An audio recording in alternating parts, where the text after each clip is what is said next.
Hello friends, welcome back. आज के इस प्रेजेंट वीडियो में जो टॉपिक मैं आप लोगों के साथ डिस्कस करूंगा, ये टॉपिक है coordination. Plus two business studies का chapter number 1 nature and significance of management. इस चैप्टर में हमें कोऑर्डिनेशन नाम का कॉन्सेप्ट दिया गया है, जिसके बारे में हम यहां पे डिस्कशन करने जा रहे हैं।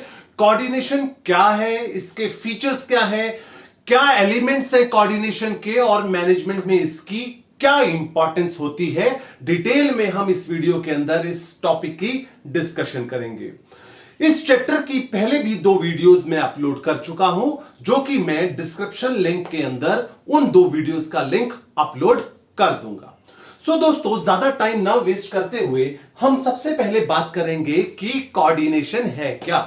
सिंपल लैंग्वेज में कोऑर्डिनेशन का मतलब होता है तालमेल।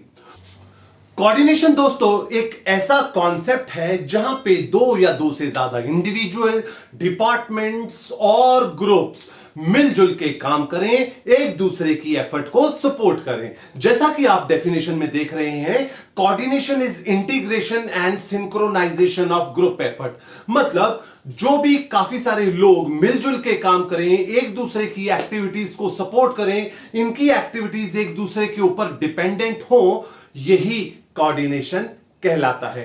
कोऑर्डिनेशन के क्या फीचर्स हैं, आइए एक एक कर हम डिटेल में डिस्कस करते हैं। सबसे पहले ऑल परवेसिव, जिसे हम यूनिवर्सल भी बोलते हैं।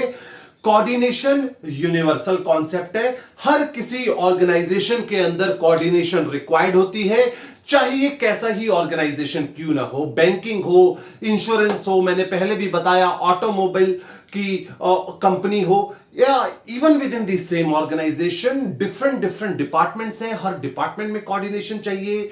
डिफरेंट लेवल्स ऑफ मैनेजमेंट है, हर लेवल पे कोऑर्डिनेशन चाहिए, इसलिए कोऑर्डिनेशन ऑल परवेसिव रहता है। देन दोस्तों, इसके बाद कॉन्टिन्यूस। कोऑर्डिनेशन कॉन्टिन्यूस कॉन्सेप्ट है। रीजन बीइंग, जब तक ऑर्गेनाइजेशन एग्जिस्ट करेगी तब तक हमें कोऑर्डिनेशन की जरूरत पड़ेगी। कोऑर्डिनेशन सिर्फ एक ही वजह से खत्म हो सकता है, जब ऑर्गेनाइजेशन एंड हो जाए। देन इसके बाद है गोल ओरिएंटेड। कोऑर्डिनेशन इसलिए किया जाता है, integration and synchronisation of group effort इसलिए किया जाता है ताकि ऑर्गेनाइजेशन अपने गोल्स अचीव कर सके। ये गोल्स हैं growth, profit and survival. Then दोस्तों, इसके बाद मैनेजरियल फंक्शंस। जो कोऑर्डिनेशन है, ये मैनेजमेंट का फंक्शन है। कोऑर्डिनेशन मैनेजमेंट का फंक्शन होता है। रीजन बीइंग, कोऑर्डिनेशन एस्टैब्लिश करना मैनेजर्स की जिम्मेदारी है। ऑपरेटिव स्टाफ अपने आप से कोऑर्डिनेशन एस्टैब्लिश नहीं करता। देन दोस्तों, ग्रुप एक्टिविटी। सिंगल पर्सन अगर कोई काम कर रहा है, sole proprietorship form of business के अंदर कोऑर्डिनेशन का कोई इंपॉर्टेंस नहीं रहता, कोई रोल नहीं रहता, क्योंकि ये ग्रुप एक्टिविटी है, इंटीग्रेशन सिंक्रोनाइजेशन है। कोऑर्डिनेशन पिक्चर में तभी आएगा जब 2 या 2 से ज्यादा लोग डिपार्टमेंट पिक्चर में होंगे, तभी कोऑर्डिनेशन का मीनिंग रहता है। इसके बाद हमारे पास है deliberately perform. Deliberately performed feature coordination का क्या कहता है कि कोऑर्डिनेशन एक ऐसा कॉन्सेप्ट है जो ऑटोमेटिकली अपने आप एस्टैब्लिश नहीं हो जाता। ये डेलिब्रेटली एस्टैब्लिश किया जाता है, सोच समझकर एस्टैब्लिश किया जाता है। इसका एक छोटा सा एग्जांपल मैं आप लोगों के साथ शेयर करता हूं। फॉर एग्जाम्पल, स्कूल का एनुअल डे फंक्शन है, जिसमें 5-6 लोगों का ग्रुप डांस होगा। ये ग्रुप डांस जो आप स्टेज पे जाके परफॉर्म करते हैं, ये उसी टाइम जाके नहीं परफॉर्म करते। इसके लिए पहले आपने कई दिन, कई आवर स्पेंड करे हैं, रिहर्सल करी है, तभी जाकर आप उस डांस को अच्छे से परफॉर्म कर पाते हैं। सभी ग्रुप मेंबर एक दूसरे के साथ कोऑर्डिनेट कर परफॉर्म करते हैं।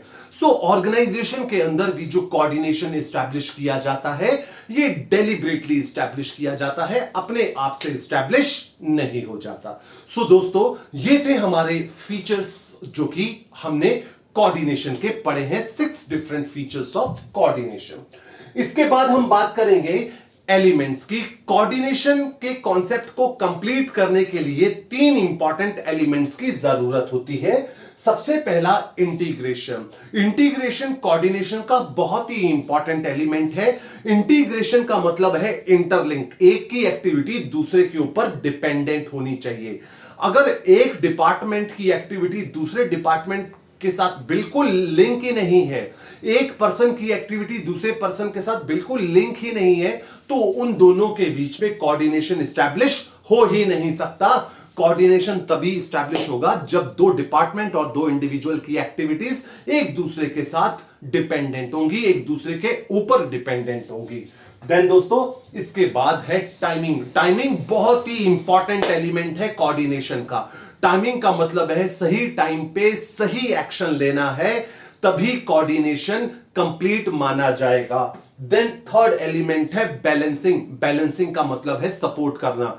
जब दो या दो से ज्यादा डिपार्टमेंट्स एक दूसरे को सपोर्ट करते हैं, एक दूसरे की हेल्प करते हैं, तभी कोऑर्डिनेशन कंप्लीट माना जाता है। जबकि दो या दो से ज्यादा डिपार्टमेंट ब्लेम गेम खेलें, एक दूसरे की कमियां निकालें, सपोर्ट ना करें, तो हम कहते हैं कि कोऑर्डिनेशन मिसिंग है यहां पे, क्योंकि बैलेंसिंग नहीं है। देन दोस्तों इसके बाद हम मूव करेंगे कोऑर्डिनेशन की इंपॉर्टेंस के ऊपर। कोऑर्डिनेशन किसी भी ऑर्गेनाइजेशन के अंदर क्यों इंपॉर्टेंट होता है, यह हमने डिस्कस करना है डिटेल में। सबसे पहला पॉइंट है हमारा ग्रोथ। जरा ध्यान से सुनिएगा। ग्रोथ, अगर ऑर्गेनाइजेशन छोटा है, एक सिंगल इंडिविजुअल इसे चला रहा है, sole proprietorship form of business है, तो कोऑर्डिनेशन के बगैर काम चल जाता है। बट जैसे जैसे ऑर्गेनाइजेशन एक्सपैंड करने लगेगा, डिफरेंट डिफरेंट लोग उसको ज्वाइन करेंगे, तो जब ये डिफरेंट डिफरेंट लोग आते हैं ऑर्गेनाइजेशन के अंदर, इन सभी डिफरेंट इंप्लॉइज का माइंडसेट अलग होता है, वर्क एक्सपीरियंस अलग होता है, काम करने का तरीका, काम को देखने का नजरिया अलग होता है। जब इनके काम करने का तरीका, नजरिया, सोच, एक्सपीरियंस सब कुछ डिफरेंट होता है, तो ऐसे में क्लैश होगा, कॉन्फ्लिक्ट्स पैदा होने के चांस हो जाएंगे। बट कोऑर्डिनेशन के जरिए इनके थॉट प्रोसेस को अलाइन कर दिया जाता है, एक कॉमन डायरेक्शन की तरफ इनको भेजा जाता है, जिसकी वजह से ये मिलजुल कर काम करना स्टार्ट कर देते हैं और क्लैश के चांसेस खत्म हो जाते हैं दोस्तों। इसके बाद है स्पेशलाइजेशन। स्पेशलाइजेशन की वजह से कोऑर्डिनेशन की इंपॉर्टेंस बढ़ जाती है। कैसे, आप देखिए, आज का जो टाइम है, आज के इस टाइम के अंदर हर ऑर्गेनाइजेशन अपने हर डिपार्टमेंट के अंदर स्पेशलिस्ट को रखना पसंद करता है, क्योंकि स्पेशलिस्ट अगर रखे जाएंगे तो कॉस्ट कम होती है, तो काम बहुत अच्छे से परफॉर्म किया जाता है। बट यहां पे एक ड्रॉबैक भी आने का चांस हो जाता है। जब हम स्पेशलिस्ट को हायर करते हैं, तो स्पेशलिस्ट की ये सोच होती है कि मैं अपनी फील्ड का परफेक्ट इंसान हूं, मुझे दूसरे से सलाह लेने की जरूरत नहीं है। क्योंकि वो स्पेशलिस्ट है, तो उसको ये नहीं लगता कि उसको दूसरे से हेल्प लेने की जरूरत है, दूसरे से कम्युनिकेट करने की जरूरत है, सलाह लेने की जरूरत है। उसकी ये सोच उसके डिपार्टमेंट को आइसोलेशन में लेकर आ जाती है। और आज का जो माहौल है, जिस तरीके से ऑर्गेनाइजेशन का स्ट्रक्चर रहता है, कोई भी डिपार्टमेंट आइसोलेशन में काम नहीं कर सकता। कोऑर्डिनेशन इसलिए इंपॉर्टेंट हो जाता है कि ये जो सोच स्पेशलाइजेशन की वजह से सोच बन चुकी है, ये सोच हट जाए, खत्म हो जाए। कोऑर्डिनेशन इस तरीके का माहौल पैदा कर देता है कि ना चाहते हुए भी एक डिपार्टमेंट को दूसरे डिपार्टमेंट के साथ मिलजुल कर काम करना पड़े, उनको रोल्स ही इस तरीके के दिए जाते हैं। देन दोस्तों हमारे पास है प्रोडक्ट डिफरेंशिएशन।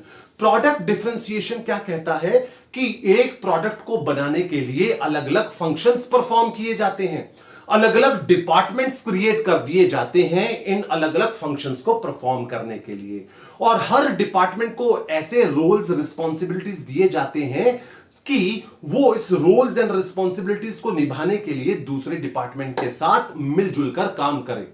फॉर एग्जाम्पल, जैसा कि मैंने पहले भी अपने वीडियोस में आप लोगों के साथ शेयर किया था, कि मान लेते हैं कि ऑर्गेनाइजेशन में 3 डिपार्टमेंट है, marketing, production and purchase department. Marketing department का काम है मार्केट का जायजा लेना, पता करना कि कितनी डिमांड होगी और ये इंफॉर्मेशन प्रोडक्शन डिपार्टमेंट के साथ शेयर करना। प्रोडक्शन डिपार्टमेंट उसी हिसाब से अपनी प्रोडक्शन प्लान करेगा और जो क्वांटिटी उसे प्रोड्यूस करनी है उसके लिए रॉ मटेरियल कितना चाहिए वो परचेज डिपार्टमेंट को बता देगा। यहां पे 3 डिफरेंट डिपार्टमेंट्स 3 अलग अलग तरीके के काम कर रहे हैं। मार्केटिंग डिपार्टमेंट मार्केट का जायजा ले रहा है, प्रोडक्शन डिपार्टमेंट कमोडिटीज को प्रोड्यूस कर रहा है, परचेज डिपार्टमेंट रॉ मटेरियल लाने का काम कर रहा है। तीनों डिपार्टमेंट अलग अलग काम कर रहे हैं, लेकिन ये तीनों अलग अलग काम ये इंडिपेंडेंटली नहीं कर सकते, इनको एक दूसरे के साथ मिलजुल कर ही काम करना होगा। यही रहता है हमारा कोऑर्डिनेशन की मिलजुल कर काम करें। देन दोस्तों इसके बाद है optimum utilisation of resources. Organisation के जो रिसोर्सेज हैं वो लिमिटेड होते हैं। कोई भी ऑर्गेनाइजेशन ये नहीं अफोर्ड कर सकती कि उसके लिमिटेड रिसोर्सेज वेस्ट हो। ये रिसोर्सेज मनी की फॉर्म में हो सकता है, रॉ मटेरियल और टाइम। अगर डिफरेंट डिपार्टमेंट्स के बीच में कोऑर्डिनेशन नहीं होगा तो एक्टिविटीज की ओवरलैपिंग होगी। ओवरलैपिंग के वजह से टाइम, रॉ मटेरियल, मनी ये वेस्ट होगा। सो कोऑर्डिनेशन की वजह से ये ओवरलैपिंग नहीं होती, ऑर्गेनाइजेशन के लिमिटेड रिसोर्सेज वेस्ट नहीं होते हैं। देन दोस्तों हमारे पास है helps to achieve organisational goals. Organisational goals है ग्रोथ, प्रॉफिट एंड सर्वाइवल। ये कोऑर्डिनेशन ऑर्गेनाइजेशन के इन गोल्स को अचीव करने में बहुत इंपॉर्टेंट रोल प्ले करता है by ensuring optimum utilisation of resources.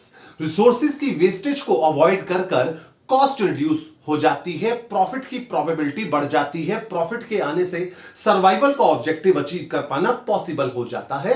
इस वजह से ऑर्गेनाइजेशन के गोल्स को अचीव करना पॉसिबल होता है। सो दोस्तों that was all about importance of coordination. हमने कोऑर्डिनेशन के इस वीडियो के अंदर कोऑर्डिनेशन का मीनिंग, फीचर्स, इंपॉर्टेंस और एलिमेंट्स भी डिस्कस करें। आई होप ये कॉन्सेप्ट आपको समझ आया होगा। Thank you for watching this video.